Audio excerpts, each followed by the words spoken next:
Air Combat Downloading Part 2. Continuing from our prior video clip, you can see from this bar graph that several minutes have passed. We've almost got the 160 megabyte archive downloaded. It says 8 seconds remaining. It took me about 10 minutes to do this with my fairly low-speed DSL internet connection. Almost got it. Alright, now it looks like we've got it all. That means that I should find this archive file in my downloads folder. On this Linux system, I'm going to go to a new desktop and fire up a file browser such as Dolphin. And this is how I do it. You may do it differently with different tools, but going into Dolphin, I'm going to scroll down into my home folder for downloads, and there I see it. This is the archive file. It's 160 megabytes in size. It shows today's date, and because it's archived and compressed, I have to decompress and de-archive it. I'm going to do that by right-clicking on it, and the context menu offers me the option to extract, and I'm going to go over to extract here and auto detect subfolder. Now, different Linux environments do this in different ways, but this is a well-known and general function of any Linux desktop machine. You need some way to extract archives. This is how I do it on this PC Linux OS system. Click, let's extract here, and it's now beginning the extraction. You can see that the extracted file is growing in size, and when it's done, it stops growing, and I've now got the tar file. This also needs to be de-archived, so once again I'm going to left click on it. I'm sorry, I'm going to right click on it. In this Linux system, I right click and again extract. I'm going to use the same mechanism as before. Extract here, auto detect subfolder. This should create the directory structure necessary for Linux Air Combat with the appropriate version. So here's a folder that just created, and I can see down here on the bottom of my display it's working, extracting things.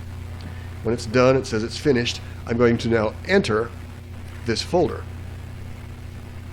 Here then is the contents of Linux Air Combat de-archived, the installation kit de-archived, and from here on you can follow the detailed instructions in the next tutorial about installing Linux Air Combat. Now that tutorial was made a few days before I actually configured this version of the archive, and so this version you're seeing right now and what you will download actually has more files in it than what the tutorial describes. Nevertheless, those extra files will not affect the way that tutorial works. So look for, let's go back to my website. Now that you've done the download, you want to continue scrolling down to these tutorials. You will want to read this text, by the way. All of this text talks about the steps you go through to de-archive and install.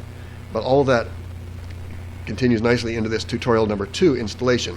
If you watch this tutorial and follow the steps just the way I've done it in that video, you will be able to install Linux Air Combat. And then there are other tutorials for optimizing your video and advanced configuration of your controls, your video, your network addresses, etc. So look at those tutorials.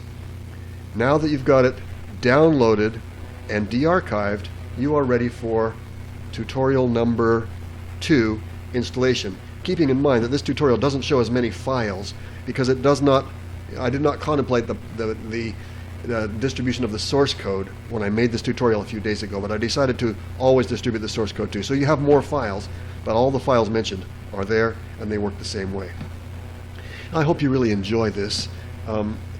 Linux Air Combat is a brand new simulator. It is still under heavy development. There are still bugs and problems. Some of the flight models are still a little dodgy, and I want to add more aircraft and more missions.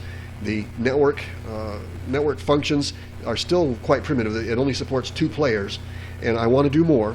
So if you will support me, we'll make this happen. I could use some help with people that know about Blender modeling. I could use some more low polygon Blender models. And also, if you simply explore my website here at AskMrWizard.com and help me there, this is an advertising supported effort, and if I get some more advertising revenue from people who honestly look at this website and give my advertisers an honest chance, I'll be able to move faster. Thank you very much, and we appreciate your support.